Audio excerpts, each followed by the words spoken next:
Tandaan niyo po ito.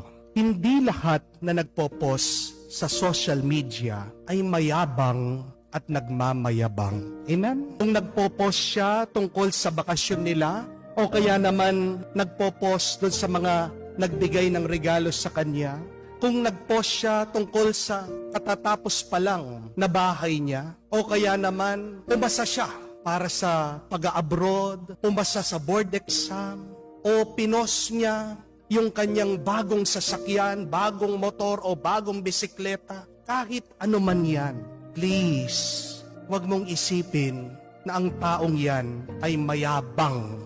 Sana maging masaya ka para sa kanila.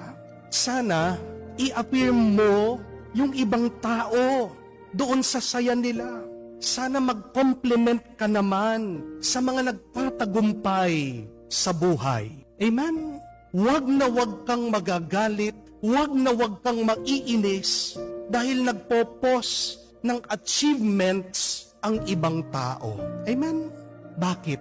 Dahil deserve din ng ibang tao ang maging masaya.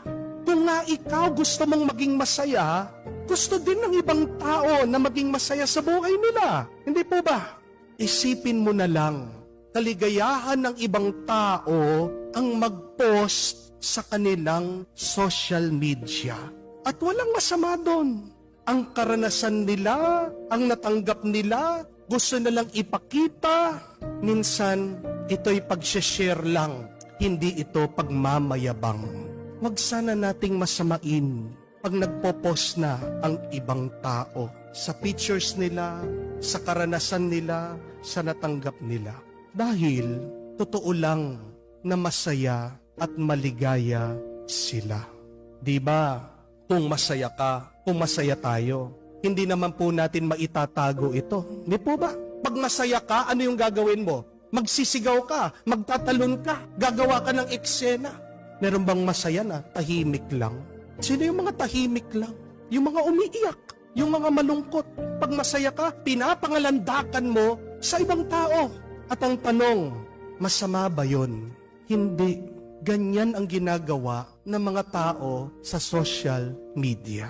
Ngayon, kung affected ka sa pagpopost ng iba, anong ibig sabihin? May problema ka. At ano ang problema mo? Inggit, aminin mo, na iinggit ka sa iba. Amen? Yun yung tanong mo. Bakit ako naiinggit sa iba? Pag nagpo-post sila sa kanilang bakasyon, sa mga natanggap nila, sa tagumpay nila, sa achievement nila. Kasi gusto mo din mag-post ng picture, pero wala kang maipost. Di po ba? Ano ang ibig sabihin kapag ikaw ay naiinggit? Hindi mo matanggap na may nangyayaring mabuti sa kapwa mo. Amen? Ang taong inggit, walang nakikitang mabuti sa buhay niya. Kaya palagi siyang nakatingin sa iba. Yun yung tanong paano ba natin aalisin ang inggit? Napakahalagang